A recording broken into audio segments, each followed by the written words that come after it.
Dr. Syafiq Riza Basalamah Hafizahullahu Ta'ala. Sebelum itu kami mohon dan kami himbau kepada jamaah untuk bisa sedikit merapat ke depan ya, sehingga nanti ada sisa ruang di bagian belakang untuk jamaah yang baru hadir nantinya. Untuk yang bersandar hanya diperbolehkan untuk yang usia lanjut dan yang mungkin kurang sehat malam hari ini. Yang lain silakan bisa merapat ke depan ya. Kemudian bagi yang belum menyapa saudara di kanan kirinya, silakan bisa menyapa terlebih dahulu, dan yang belum berkenalan silakan bisa berkenalan sebelum kajian dimulai. Dan juga untuk sesi tanya jawab malam hari ini, insya Allah seperti biasa menggunakan secari kertas. Silakan nanti tuliskan pertanyaan di secari kertas, kemudian dikirimkan sebelum adzan Isya berkumandang. Silakan bisa dikirimkan ke depan melalui saudaranya di bagian depan ya. Nah, kemudian juga pengumuman bagi seluruh jamaah yang ingin berkurban nantinya di bulan Dzulhijjah. Alhamdulillah, Masjid Abdillah Rabbani Residence membuka kesempatan kepada jamaah sekalian yang ingin berkurban atau menyalurkan hewan kurbannya melalui DKM Masjid Abdillah Rabbani Residence. Untuk flyernya sudah di-share, silakan bisa dicek di sosial media Masjid Abdillah Rabbani Residence. Malam hari ini kita akan lanjutkan kembali kajian rutin dengan pembahasan kitab fikih keluarga dengan judul Antara Perpisahan dan Ketaatan. Dan alhamdulillah malam hari ini sudah bersama kita di tengah-tengah kita Al-Ustadz Dr. Syafiq Riza Basalamah Hafizahullah Ta'ala yang telah bersiap untuk menyampaikan materinya pada malam hari ini. Kalau begitu langsung saja kami persilakan kepada beliau. Falyatafaddal mashkuran ma'juran. Jazakallah khair. Assalamualaikum warahmatullahi wabarakatuh. Alhamdulillah alladzi jama'ana 'ala al-huda wat-tuqa. Segala puji bagi Allah Jalla Jalaluh yang mengumpulkan kita di atas petunjuk dan ketakwaan kepada Allah Azza wa Jalla. Semua perkumpulan yang tidak berlandaskan takwa maka kelak akan berubah menjadi permusuhan. Mungkin sebagian kita punya perkumpulan sesama pemain bola, mungkin dia suka main bola sehingga solid di antara mereka, setiap pekan kumpul, ketemu, main. Ada perkumpulan mancing, Masya Allah, dia solid dengan pemancing, bahkan saling mencintai di antara mereka. Ada yang hobinya sama, mungkin mendaki gunung atau apapun ya. Tapi kalau perkumpulan itu tidak dilandaskan takwa, Allah Azza wa Jalla mengatakan al-akhillau yawma idzin ba'duhum li ba'din adu illa al-muttaqin. Allah mengatakan mereka yang saling mengasihi, mereka yang saling mencintai kelak pada hari kiamat akan saling bermusuhan. Bayangin ya, cinta selama di dunia, dukungan yang diberikan, support yang selalu dia kasih kepada kawan-kawan yang dia cintai kelak akan berubah menjadi permusuhan. Illal muttaqin, kecuali orang-orang yang berkumpul karena ketakwaan kepada Allah Subhanahu wa taala. Maka semoga kita kumpul di tempat ini benar-benar karena takwa kepada Allah Subhanahu wa taala. Dan yang paling mulia di antara kita adalah yang paling bertakwa. Bukan yang paling ganteng, bukan yang paling kaya. Dan alhamdulillah antum sudah sampai di masjid ini. Antum sudah kenal enggak dengan saudara-saudara antum yang di kanan dan di kiri antum? Yang depan sudah. Yang belakang nih, ana mau tunjuk ya, antum pakai kacamata. Kenal enggak dengan yang kanan kiri antum? Belum kan? Ayo kenalan dulu jamaah semuanya. Iya, antum salaman saudara antum. Makanya jangan berjauhan, yang berdekatan antum itu. Dan kalau datang ke masjid jangan sama gengnya. Kumpul jadi satu di sana. Sudah belum? Ini ada yang saling noleh ya. Ini siapa yang salaman dulu? Ya antum yang salaman dulu. Fa khairuhuma au fa afdaluhuma man bada'a bis salam. Yang paling mulia yang mulai dulu dengan salam ya, di antara mereka. Antum udah kenal sama beliau? Loh belum, gak kenalan, bayangin jamaah. Ini loh depan aneh salaman, enggak kenal, enggak. Masya Allah, Masya Allah.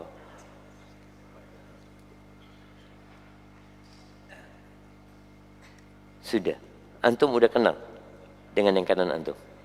Siapa namanya? Yang kiri antum? Siapa namanya? Oh Masya Allah. Yang sebelah sana? Kenalan lah sama sebelah sana antum. Tanya dari mana? Mungkin sebagian kita dari tempat yang jauh datang bersama untuk ngaji jamaah.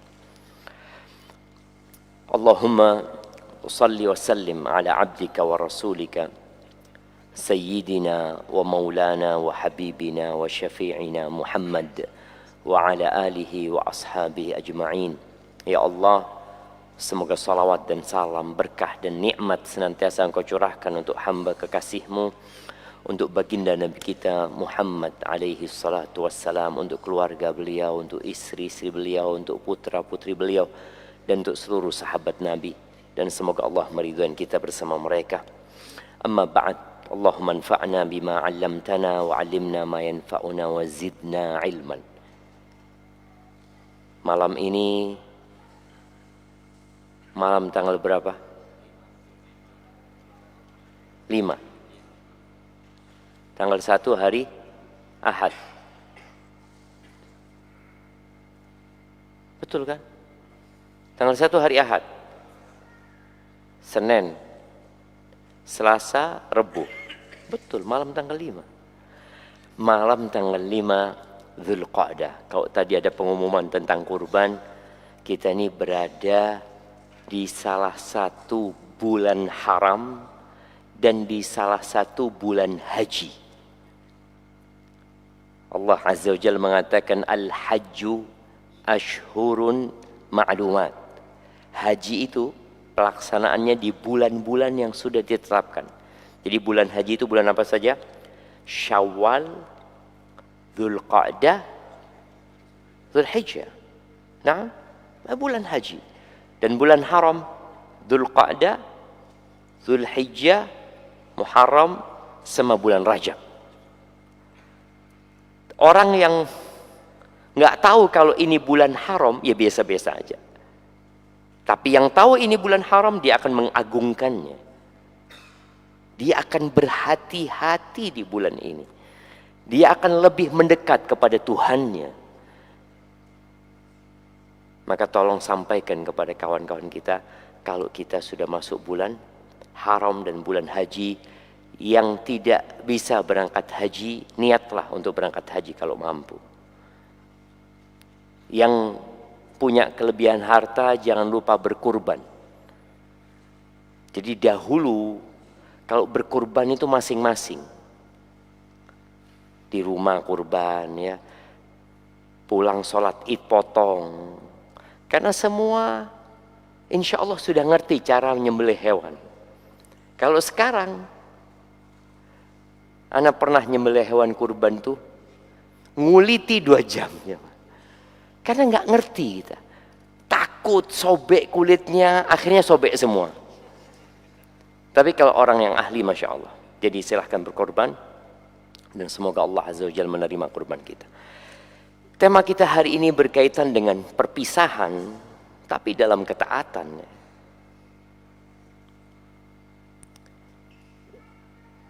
Ketika seorang menikah, dia tidak berpikir untuk bercerai.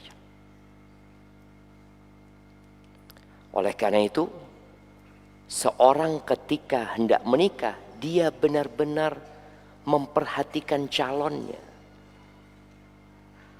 Bahkan sebagian orang karena ketidaktahuannya, nggak ngerti, nggak paham, mereka itu sampai mencocokkan tanggal lahirnya. tempatnya ini tidak pas. Loh, apanya yang tidak pas? Wetonnya tidak pas. Bisa bercerai. Artinya dia sebenarnya nggak ingin perceraian tersebut. Walaupun kita tahu mempercayai ada tanggal baik, ada hari baik, itu perlu landasan dari Al-Quran dan Sunnah. Bukan dari katanya. Nenek moyang kita, budaya, kearifan lokal, semua ditimbang oleh agama. Ketika sesuai dengan agama, ahlan wa sahlan. Ketika tidak, ya enggak. Namun terkadang ada ketidakcocokan dan akhirnya bercerai. Dan bagi para suami, jangan terburu-buru menceraikan istrinya. Perempuan itu kalau sakit hati, apa yang dia katakan? Sudah, ceraikan aku saja. Dengan mudah dia mengucapkan cerai. Dan nasihat ana buat yang mau menikah dan sudah menikah, hapus dari memori dia kata cerai. Cerai, tolak, dihapus. Kalau nanti ada masalah, baru apa istilahnya kalau habis di delete itu dibalikin, direstore. Karena sebagian laki-laki ikut emosi ketika istrinya marah. Kita udah pernah bahas, nggak bisa seperti itu. Allah menjadikan laki-laki pemimpin karena Allah tahu Allah telah memberikan sesuatu yang tidak diberikan kepada perempuan. Ar-rijalu qawwamuna 'alan nisa. Tapi yang akan kita bahas bukan perceraiannya, tapi masalah iddahnya. Karena kalau harus berpisah, ada aturan baik untuk laki-laki atau untuk perempuan. Ada hadiah yang mau dibagikan. Tapi Anda mau kasih hadiah. Kapan laki-laki melakukan masa iddah? Nah, kapan? Kalau zuat keempat. Dia zuat keempat. Lalu dia ceraikan. Satu. Maka dia nggak boleh nikah. Nunggu idahnya yang perempuan ini. Iya, laki-laki nunggu selesai idahnya yang perempuan ini. Iya, betul. Kasihkan hadiahnya. Barakallahu fikum. Naam jemaah. Itu kalau tolaknya tolak raj'i. Jadi nunggu iddah perempuan ini selesai. Karena perempuan pada masa iddah yang raj'i, dia posisinya istri. Maka dia nggak boleh nikah. Kalau dia tahu-tahu dia punya istri 4 tadi, dia ceraikan 1, lalu dia nikah yang keempat, dia sebenarnya nikah yang kelima. Karena posisinya wanita ini sedang masa iddah. Dan di masa iddah itu posisinya dia adalah istri. Makanya kalau meninggal dunia dia dapat warisan. Seperti itu. Tapi seorang perempuan yang diceraikan setelah dikumpuli. Jadi ada istilah ba'da dukhul, qabla dukhul, ba'da al-khalwah. Ba'da dukhul artinya sudah dikumpuli, sudah bercampur, di mana di situ ada hubungan suami istri. Qabla dukhul belum dikumpulin. Yang ketiga ba'dal khalwah, sudah bersatu dalam satu kamar, dalam satu ruangan, dia sudah berdua di situ, walaupun tidak terjadi hubungan suami istri. Itu disebut khalwah. Ada konsekuensi hukumnya dan dibahas di sini. Yang pertama, setelah terjadinya perkumpulan suami istri antara mempelai laki-laki dan wanita, kemudian diceraikan istrinya, maka di situ ada iddah yang harus dilakukan oleh yang diceraikan. Karena sudah terjadi hubungan suami istri. Apa dalilnya? Firman Allah di surat Al-Ahzab ayat 49, Allah mengatakan jalla jalaluh,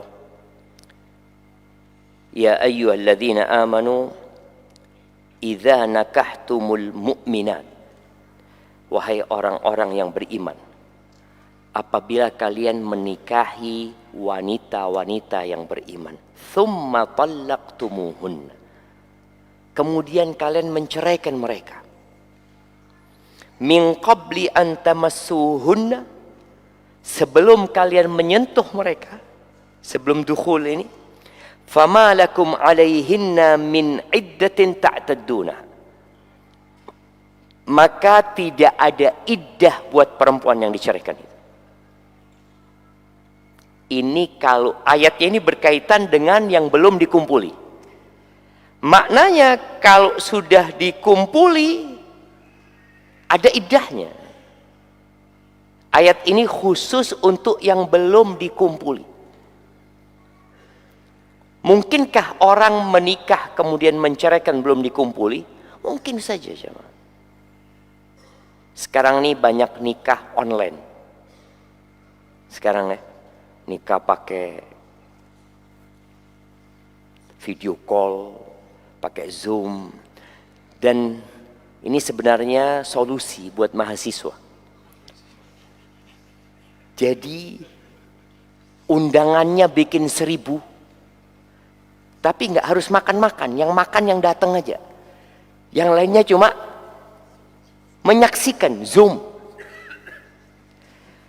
Kadangkala calon istrinya di Jakarta, dia di Jember. Nikah. Alhamdulillah sudah selesai. Sang mahasiswa akan balik ke Jakarta Idul Adha. Ternyata ada kabar nggak enak lalu diceraikan. Apakah wanita itu menunggu iddah? Tidak. Dia langsung bisa nikah. Nggak ada iddahnya. Kalau belum dikumpuli. Kalau sudah dikumpuli, maka ada iddahnya sebagaimana firman Allah di surat Al-Baqarah ayat 228, wal mutallaqatu yatarabbasna bi anfusihinna thalathata quru. Dan wanita-wanita atau perempuan-perempuan yang ditalak, maka dia menunggu masa iddah itu selama 3 quru. Nanti kita akan bahas quru ini artinya haid atau suci.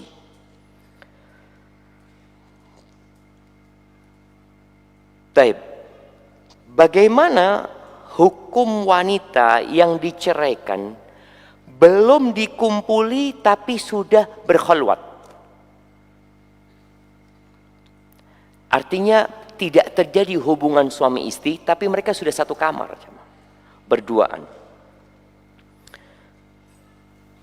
Di sini disebutkan tajibul iddah idza hasrat khalwatun sahiha baina zawjain. Maka wajib iddah apabila terjadi khalwat yang benar, di mana tidak ada penghalang bagi mereka untuk berhubungan, walaupun mereka tidak berhubungan. Dan ini madhab jumhur ulama dari kalangan Hanafiyah, Malikiyah, dan Hanabila, dan Imam Syafi'i dalam pendapat Al-Qadim, pendapat lama beliau. Adapun dalam pendapat baru beliau mengatakan nggak ada iddah. Karena belum terjadi dukhul, tidak ada hubungan suami istri. Dan pendapat jumhur ini mungkin lebih kuat ya. Apa dalilnya? Firman Allah di surat An-Nisa ayat 21.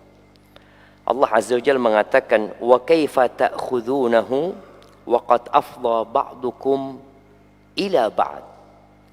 Bagaimana kalian mengambil kembali mahar yang sudah diberikan, padahal sebagian kalian sudah berhubungan atau bercampur dengan sebagian lain. Dalil inilah yang digunakan di mana Allah Azza wa Jalla melarang mengambil mahar setelah khalwat. Khalwat itu ya tempat yang kosong, dia sudah berduaan di sana. Dan disebutkan karena hukum ini dikaitkan dengan khalwat, yang boleh jadi ada hubungan di situ, nggak ada orang yang tahu, ini cuma berdua di kamar itu. Maka pendapat para ulama, lau khala biha, kalau suami istri ini berduaan di dalam kamar, kemudian lahir anak, maka anak itu dinasabkan kepada sang suami walaupun dia belum berhubungan suami istri. Ini hukum syariat. Maka kalau habis khalwat pokoknya wajib iddah. Tapi kalau di madhab Syafi'i tidak. Nah, sampaikan ini karena kita di Indonesia madhabnya Syafi'i. Baik, kemudian sekarang masa iddahnya itu. Kita udah tahu kalau belum dikumpuli maka tidak ada iddahnya. Kalau sudah dikumpuli wajib iddah. Kalau berkholwat ada khilaf di antara para ulama tadi, walaupun belum dikumpuli. Kondisi wanita yang diceraikan ini beragam.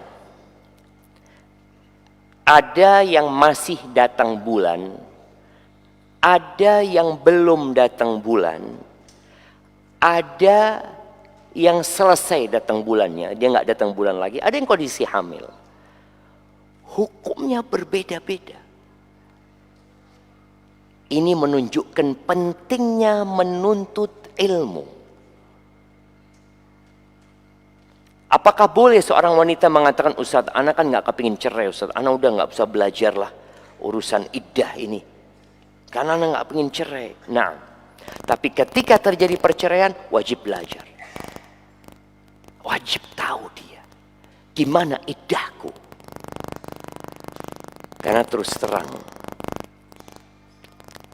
ada orang-orang yang sudah bercerai secara agama, kemudian besok sidang di pengadilan, malam harinya berhubungan suami istri.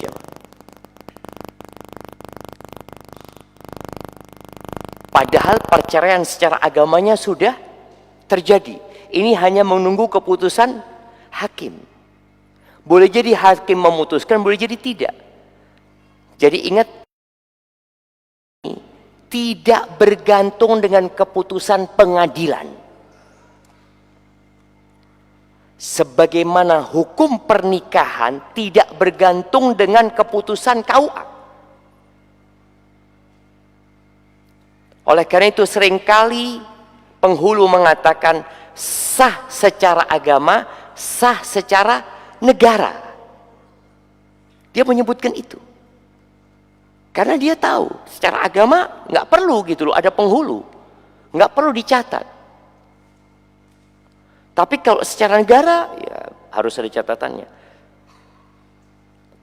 Seperti cerai tadi. Kadangkala pengadilan mengatakan enggak, belum cerai. Padahal sang suami sudah menceraikan. Artinya gugatan dia tidak diterima oleh hakim. Apakah kemudian cerai tidak terjadi? Dan ketika suami istri ini sudah cerai secara agama, kadangkala juga iddahnya sudah selesai. Tapi besok mau keputusan hakim, ini berhubungan suami istri. Padahal mereka sudah bukan suami istri. Maka tetap harus belajar. Baik.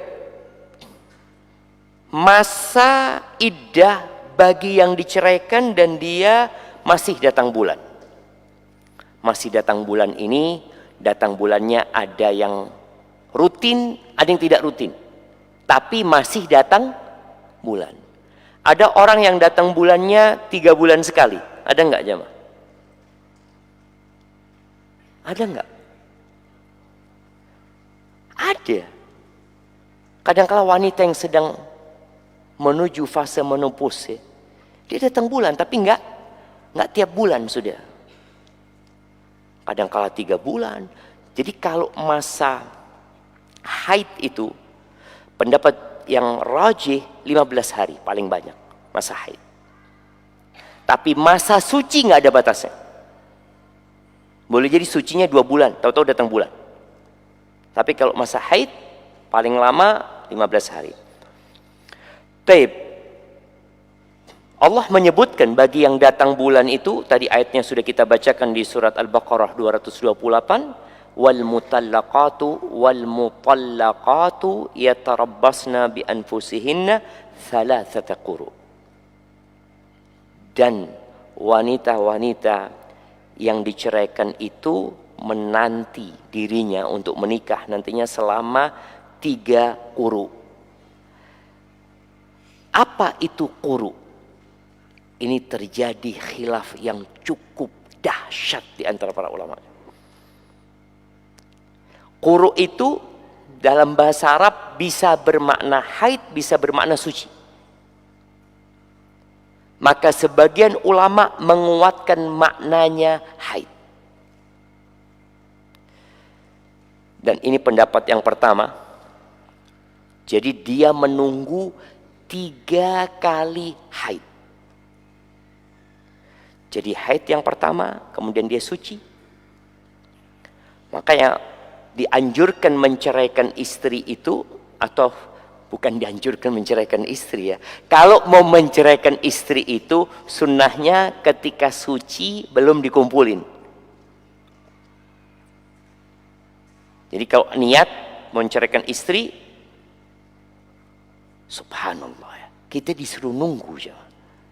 Ana sudah capek, Ustaz, lelah. Oke, tunggu. Dia masih datang bulan. Oke, tunggu. Nanti dia suci, antum baru ngomong, aku ceraikan engkau. Baik, ketika diceraikan di masa suci, maka dia nunggu haid. Yang pertama. Kemudian dia suci. Kemudian haid.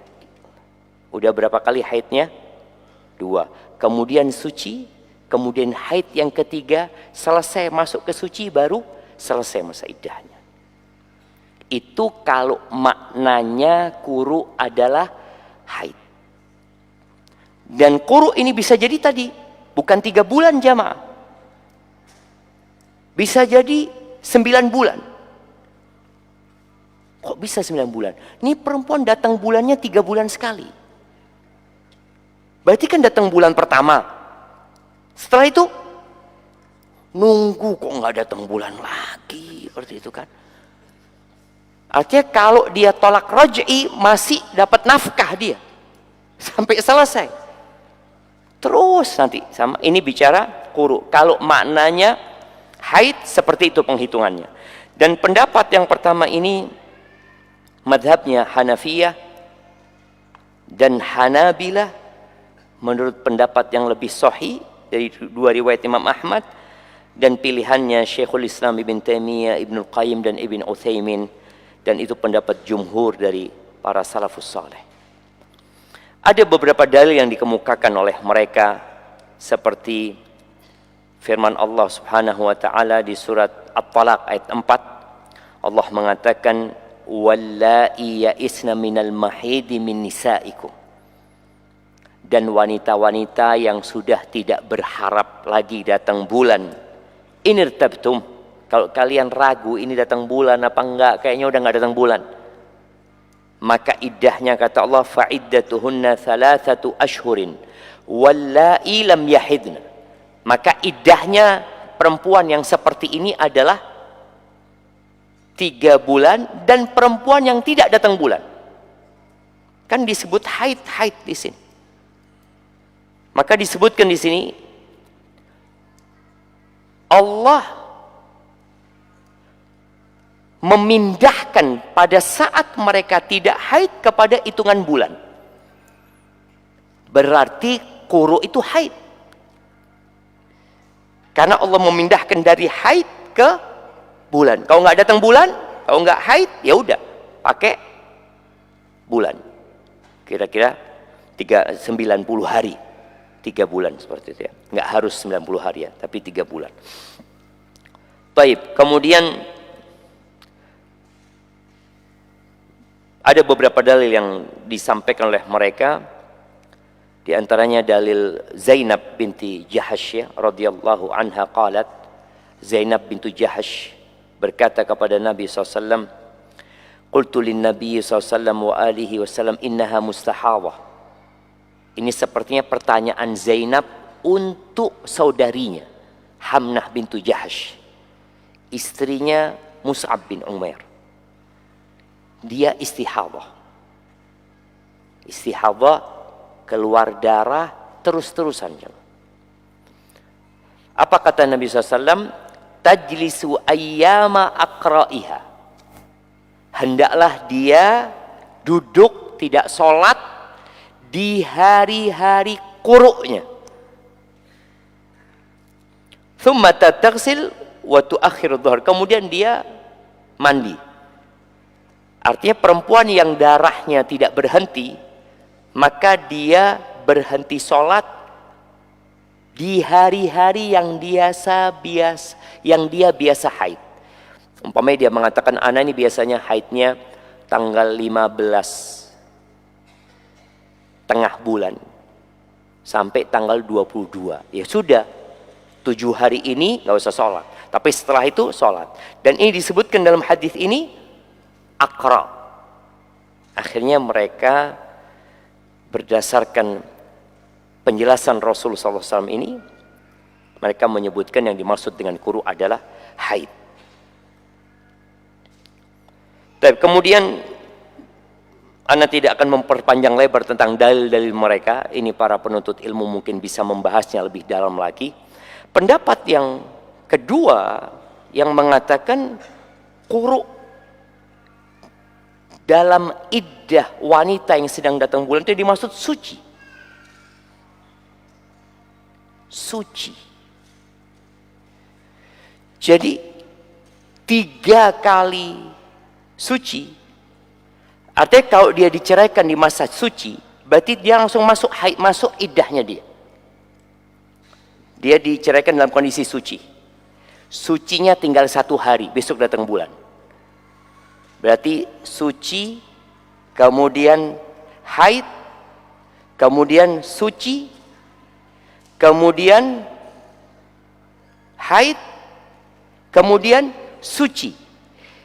Di haid, kemudian haid. Ketika masuk ke haid itu, dia selesai. Jadi bedanya di situ tadi. Kalau iddahnya itu disebut haid, kalau quru itu maknanya haid, maka dia ketika diceraikan ketika suci, maka dia nunggu datang bulan, kemudian dia suci, kemudian datang bulan, kemudian dia suci, kemudian datang bulan, kemudian suci. Itu perbedaannya. Jadi yang berpendapat quru itu bermakna suci itu madhab Malikiyah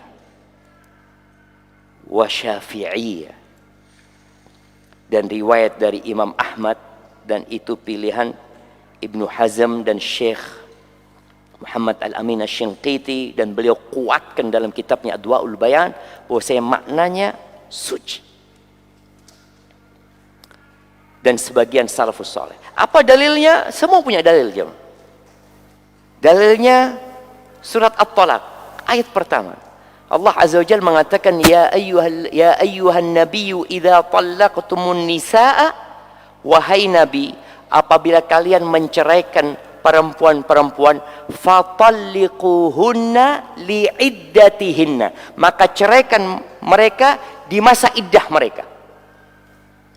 Dan Nabi memberikan penjelasan kepada Abdullah ibn Umar bin Khattab radhiyallahu anhu bahwasanya kalau engkau mau menceraikan ya di masa suci.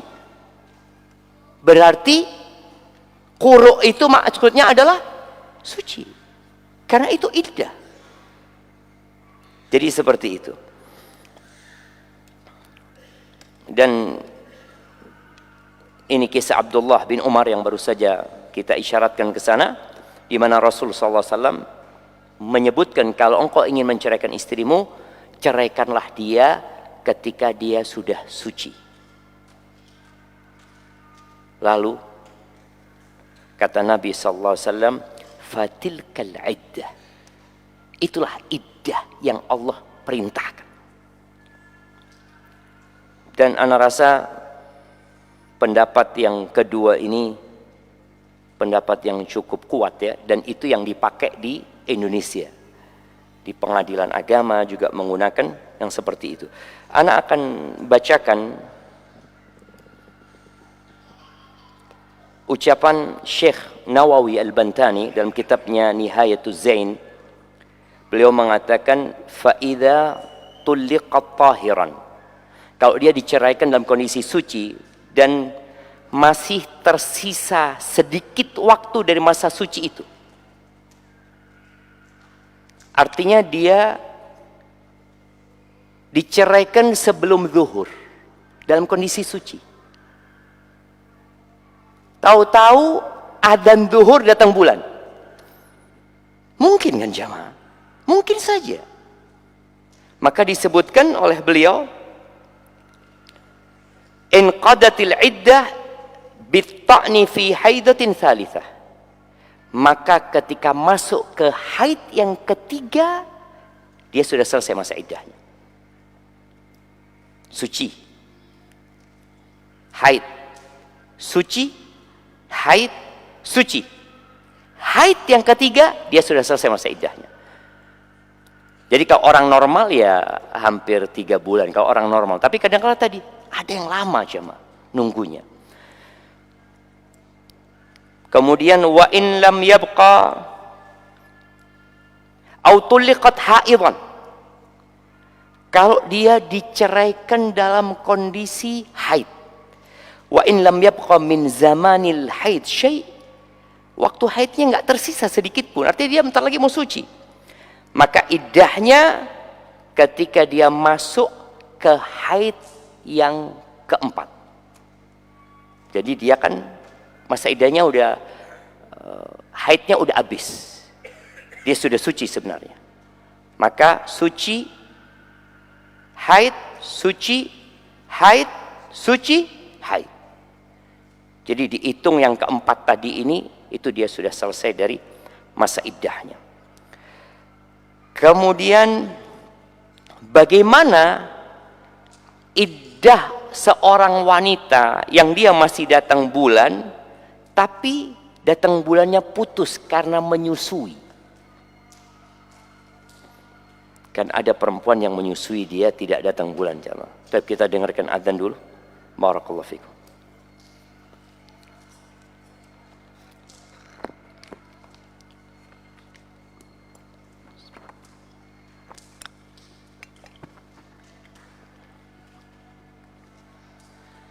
Allahu Akbar, Allahu Akbar.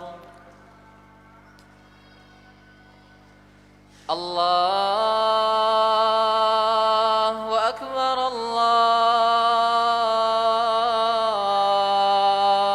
Allahu Akbar. Ashhadu an la ilaha illallah.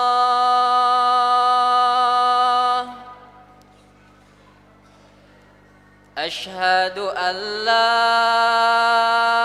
ilaha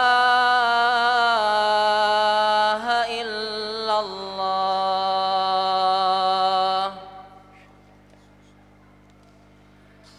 Ashhadu anna Muhammadar Rasulullah.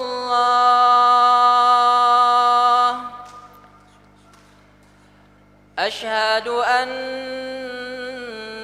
محمد رسول الله حي على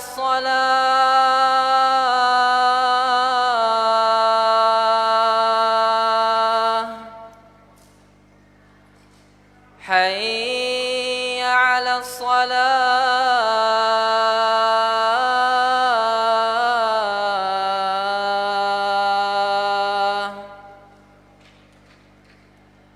حي على الفلاح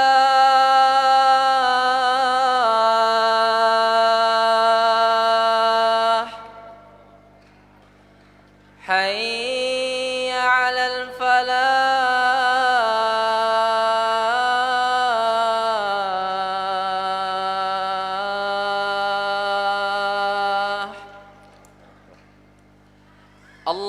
الله أكبر الله أكبر لا إله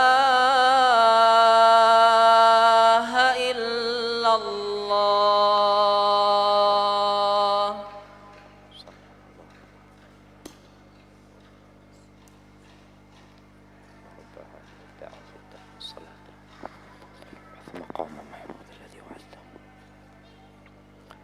Allahumma salli wa sallim ala nabiyina Muhammad. Taib, perempuan yang diceraikan dan dia masih dalam fase datang bulan, bagaimana kalau datang bulannya haidnya terputus gara-gara menyusui? Maka nggak ada masalah, tetap dia di masa iddah walaupun panjang. Karena aturannya untuk yang datang bulan Allah sudah sebutkan salah satu quru. Umpamanya dia 15 bulan nggak datang bulan karena nyusuin, ya udah, itu masa suci dia. Yang kita bicara tadi suci, haid, suci, haid, suci, terus haid masuk haid nanti. Maka itu masa iddahnya. Dan dalilnya Allah Azza wa Jalla mengatakan wallahi ya'isna minal mahidi min nisaikum in irtabtum, dan orang-orang yang tadi sudah putus asa nggak akan datang bulan, ya kalau kalian ragu maka iddahnya 3 bulan. Dan yang belum datang bulan, kalau datang bulan ya sudah pakai quru, bukan pakai hitungan hari. Ada sebuah athar di masa sahabat Nabi, disebutkan bahwa seorang dari kalangan Ansor itu namanya Hibban ibn Munqidh. Dia menceraikan istrinya dalam kondisi dia sehat. Dan istrinya ini menyusui putrinya. Disebutkan famakathat 17 syahran la tahid. Istrinya ini 17 bulan nggak datang bulan, nggak haid. Apa yang menyebabkan dia nggak datang bulan? Karena dia sedang menyusui. Thumma marida Hibban. Tahu-tahu Hibban ini sakit. Ba'da an talaqaha bi 7 ashhur. Setelah menceraikan istrinya 7 bulan atau 8 bulan. Jadi kalau kita bicara masa iddahnya pakai hari kan 90 hari. Tapi kalau pakai quru ya nunggu. Dia sudah menceraikan istrinya 7 atau 8 bulan tapi iddahnya belum selesai. Faqultu lahu, ini katanya Abdullah bin Abi Bakar mengatakan kepada Hibban ini, inna mra'atak turidu an tarith. Kayaknya istrimu itu kepingin dapat warisan dari engkau. Karena dia di masa iddah. Faqala li ahlihi ihmiluni ila Uthman. Bawa aku ke Uthman. Dibawa ke Uthman. Kemudian subhanallah ya, kalau bicara warisan,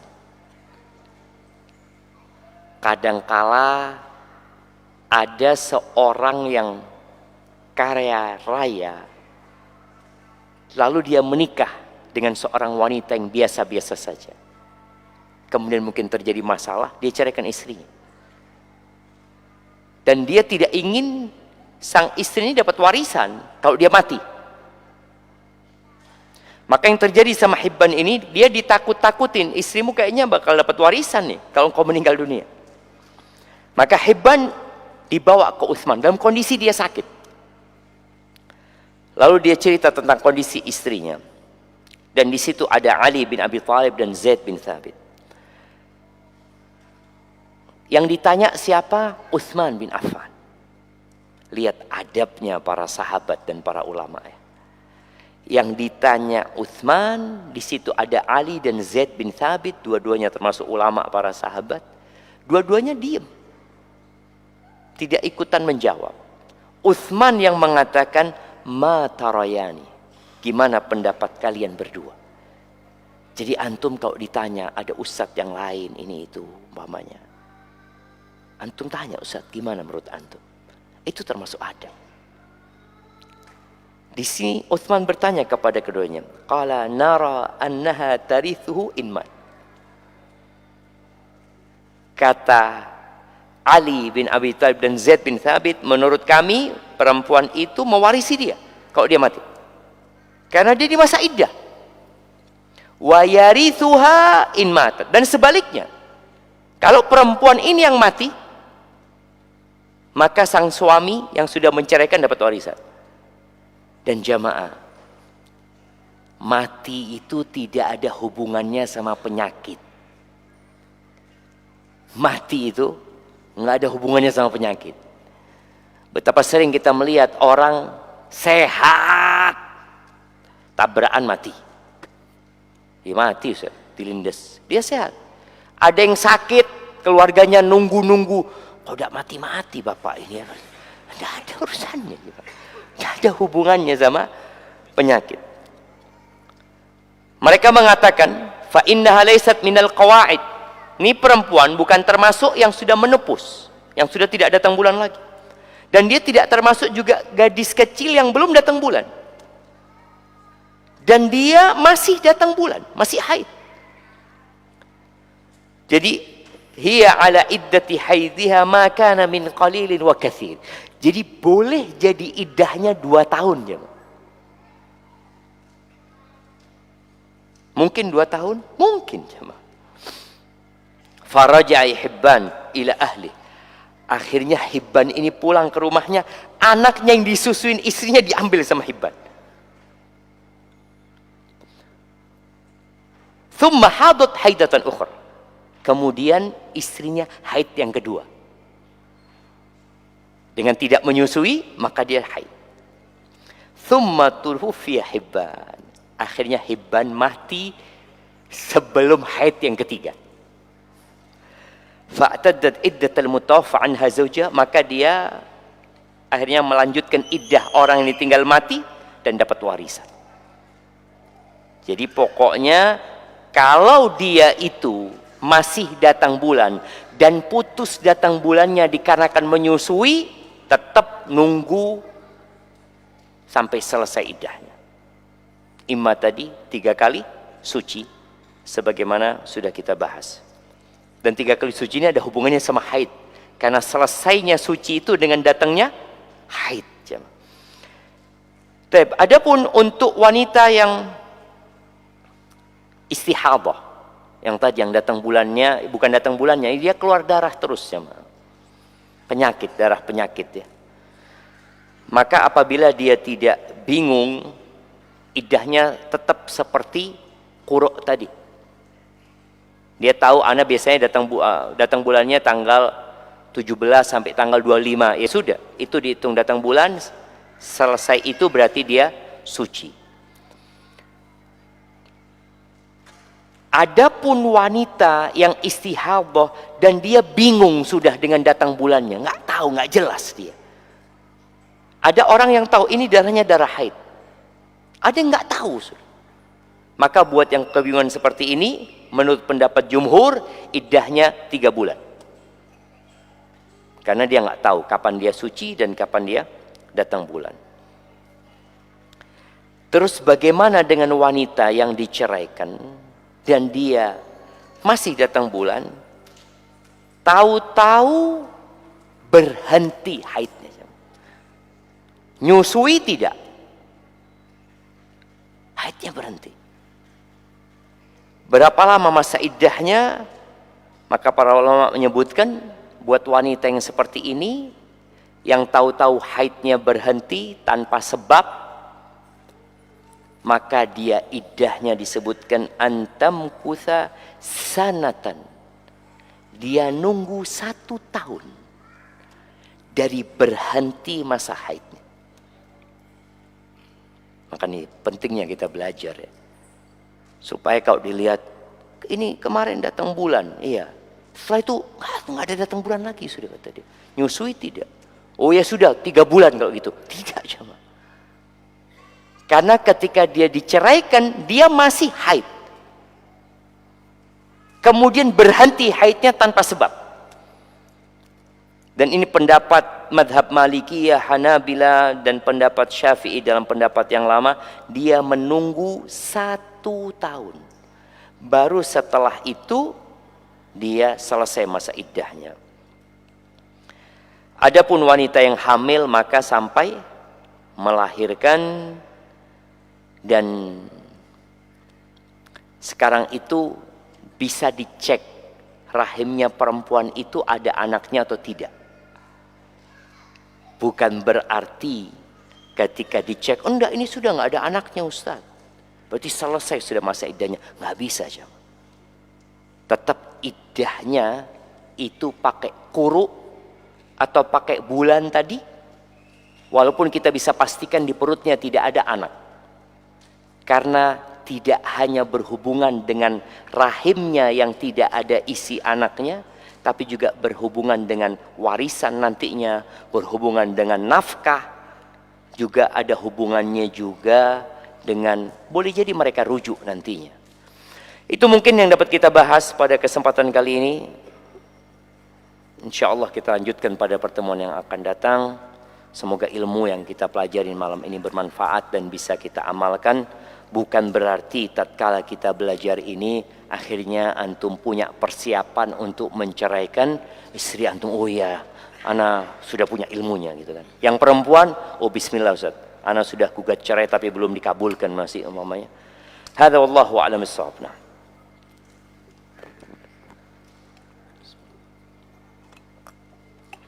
Fadal, belum waktunya. Bismillahirrahmanirrahim. Assalamualaikum warahmatullahi wabarakatuh. Ustaz, ana sudah menikah selama 23 tahun. Bagaimana menyikapi sikap mertua yang selalu ikut campur dan selalu ikut campur dalam saya mendidik anak saya? Apakah saya berdosa jika saya menjaga jarak dengan mertua agar hati saya tidak sakit? Bagaimana sikap saya supaya hati saya tidak sedih atau sakit hati? Syukran Ustaz, jazakallahu khairan. Hal yang seperti ini terjadi karena memang di negeri kita ini belum ada mata pelajaran atau mata kuliah menjadi bapak dan menjadi ibu. Sebagaimana tidak ada mata kuliah menjadi istri dan menjadi suami.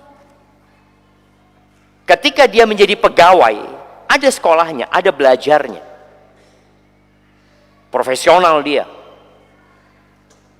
Tidak terjadi overlapping, tumpang tindih dalam mengurusin pekerjaan. Karena tugasmu ini ya, jangan ngurusin ini.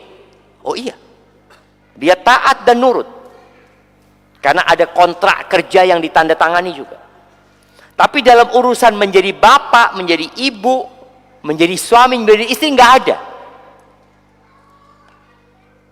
Ini suami istri, kadangkala memang anaknya cuma 2. Tahu-tahu anaknya sudah nikah, nggak ada yang dia urusin. Terus apa yang dia urusin? Cucu. Sudah, kita urusin cucu ini. Loh, bapaknya, ibunya loh, ini anak kami nih. Iya, tapi cucu kita. Loh iya, yang tanggung jawab itu mbahnya sama neneknya, apa bapak sama ibunya?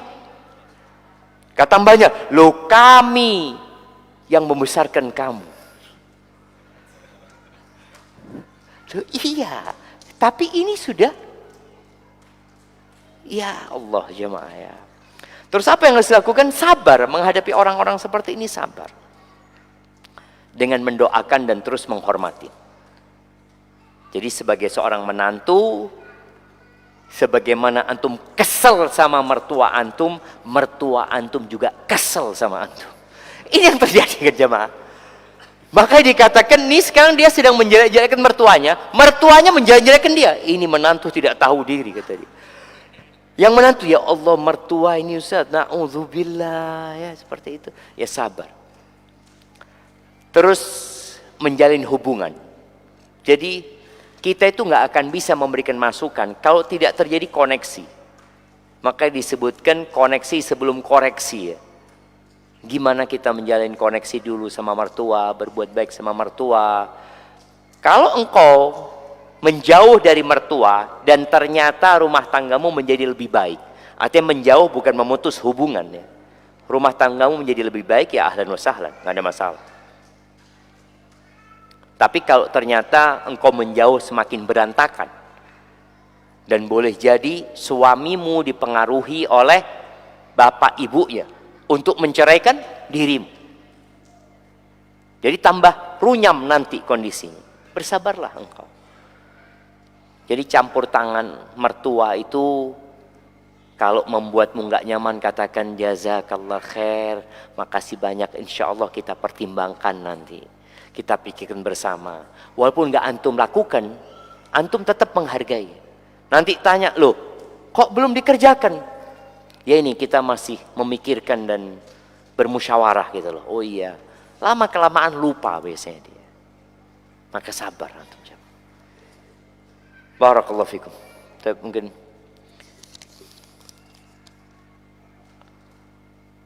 saya bertemu akhwat di WhatsApp ketika sedang mengajar online.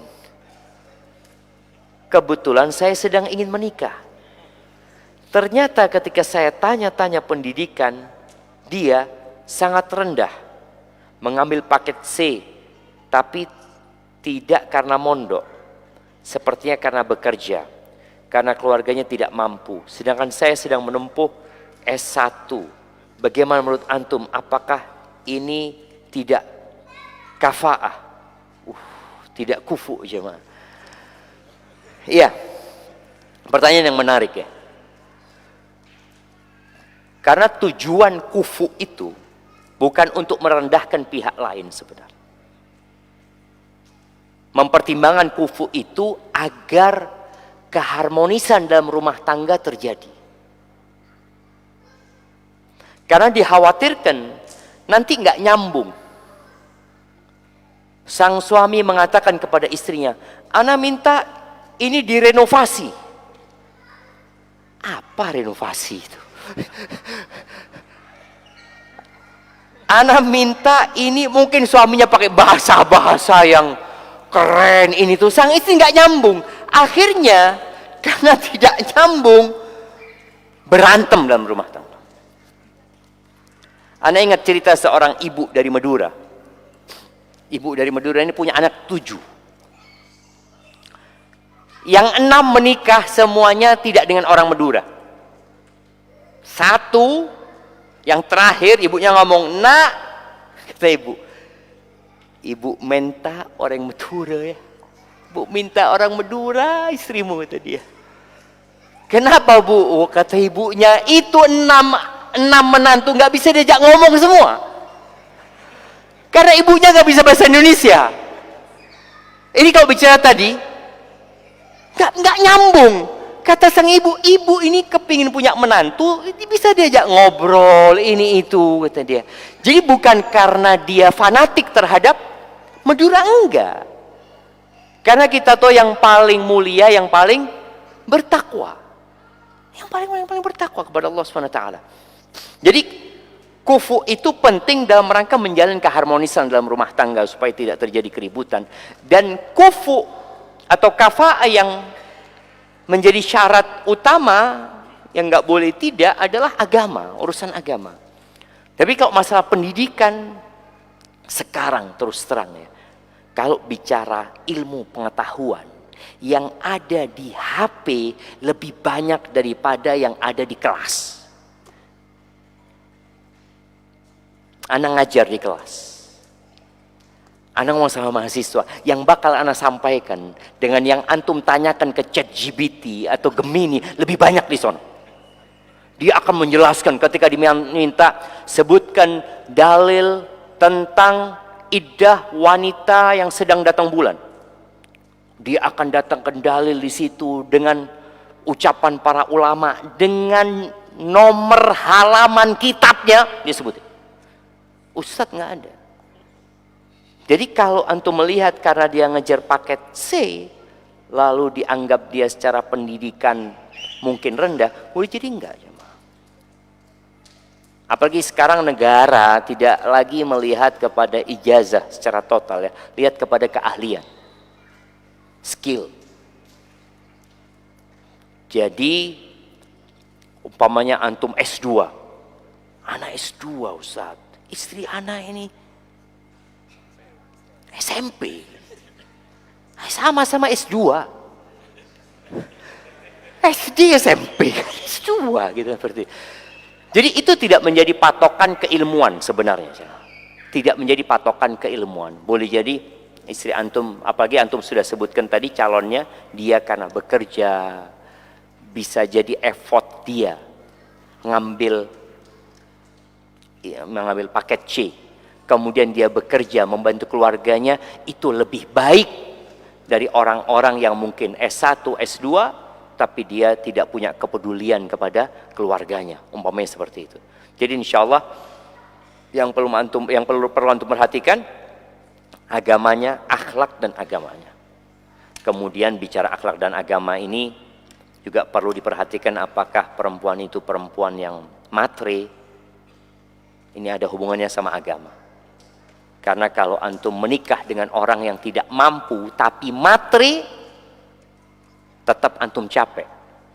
Karena ada yang mengatakan enggak, ana mau nikah dengan wanita yang miskin, ana ingin mengangkat derajat dia dan keluarganya. Oke, nggak apa-apa. Tapi cari tahu apakah dia wanita yang qanaah. Karena ana ingat ada seorang yang menikahin wanita yang nggak mampu, tapi ternyata setelah menikah banyak tuntutan perempuan ini kepada suami. Karena tahu suaminya banyak fulus, minta ini, minta itu, akhirnya cerai. Hadza wallahu a'lam bissawab. Mungkin itu yang dapat ana sampaikan. Ini jam kita betul. Mati Zat. Pantesan ana lihat jam. Dari tadi jamnya segitu. Barakallahu fiik, insyaallah. Kita berjumpa pada kesempatan yang akan datang yang benar dari Allah Azza wa Jalla, yang salah dari diri anak pribadi. Allah dan Rasul yang terbebaskan dari kesalahan itu. Sallallahu ala nabiyina Muhammadin wa ala alihi wasallam. Baik, kami ucapkan jazakumullah khairan kepada guru kita Al-Ustaz Dr. Syafiq Riza Basalamah hafizahullah taala atas penyampaian materinya pada malam hari ini. Semoga Allah berikan balasan terbaik untuk beliau, dan semoga materi yang kita simak dan dengarkan menjadi ilmu yang bermanfaat bagi kita semua. Amin ya rabbal alamin. Baik jamaah, ada sedikit hadiah yang ingin kami bagikan. Hadiah pertama ingin kami berikan kepada jamaah yang baru saja menikah, yang punya usia pernikahan termuda di antara kita malam hari ini. Silakan bisa acungkan tangan. Pernikahan pertama ya, jangan kedua. Siap. Iya, masnya kapan mas menikah mas? Februari, Masya Allah. Tanggalnya kalau boleh 14 Februari. Ada yang lebih muda? Ada yang lebih baru dari 14 Februari? Silakan. Kemarin mungkin? Atau tadi sore? Masya Allah. Kayaknya nggak kesini kalau tadi sore menikah ya. Nah, tidak ada ya 14 Februari pernikahan termuda yang ada malam hari ini. Masya Allah. Bisa minta tolong mas disampaikan Mas yang baju putih sebelah sana. Berikutnya yang memiliki usia pernikahan tertua. Nah, kalau tadi termuda, sekarang yang tertua. Tentunya yang sudah sepuh pastinya ya. Silakan yang sudah 30 tahun mungkin, 40 tahun dan masih awet, masih langgeng sampai sekarang ya. Ada? 20 tahun, usia pernikahan 20 tahun. Menikah tahun berapa Bapak? 2006 mungkin ya, sekitar itu. Ya? Yang pertama, iya masih langgeng sampai sekarang. Alhamdulillah. Yang pertama itu ya. Nah, Masya Allah. Iya. Taib. Ada yang lebih dari 20 tahun usia pernikahan. Nah, baru Bapak di sebelah sini. Berapa tahun Bapak? Nikahnya tahun 86. Berarti sampai sekarang 40 tahun Pak ya. Sampai sekarang masih awet, alhamdulillah Pak. Alhamdulillah. Alhamdulillah. Ada lagi yang lebih dari 40 tahun? Tadi ada yang ngacung? Oh, Bapak, Masya Allah. Nikah tahun 63. Masya Allah. Nah ini nggak ada lawan kalau ini sudah kayaknya. 63 mungkin yang lain belum ada ini kayaknya. Nah, 1963 berarti berapa tahun jamaah sampai sekarang? Berapa nih? 50-an ya, 58. 63 tahun, oh ya 63 tahun. Ada yang di atas itu? Enggak ada kayaknya sudah. Masya Allah, masih langgeng Pak nggih sampai sekarang. Alhamdulillah. Iya? Oh 2 tahun yang lalu qadarullah meninggal. Tapi enggak nikah lagi bapaknya. Oh oke, Masya Allah, tetap berhak ya mendapatkan hadiah malam hari ini, Masya Allah. Ya, semoga bermanfaat untuk jamaah yang mendapatkan hadiah. Dan sekali lagi kami umumkan kepada jamaah sekalian yang ingin berkurban melalui Masjid Abdillah Rabbani Residence. Insya Allah Masjid Abdillah menyediakan kesempatan untuk jamaah yang ingin berkurban. Silakan nanti bisa dilihat langsung flyernya di sosmed Masjid Abdillah Rabbani Residence. Untuk yang ingin bertanya seputar kurban dan lain sebagainya bisa langsung bertanya kepada admin WA Masjid Abdillah Rabbani Residence. Dan juga nanti ketika arah pulang, mohon ya pulang dengan tertib dan juga jangan lupa untuk saling menyapa warga sekitar yang kita lewati nantinya ya. Barakallahu fikum, kami ucapkan jazakumullah khairan dan kita tutup dengan doa kafaratul majelis. Subhanakallahumma wa bihamdika asyhadu an la ilaha illa anta astaghfiruka wa atubu ilaik wa akhiru da'wana alhamdulillahi rabbil alamin. Wassalamualaikum warahmatullahi wabarakatuh.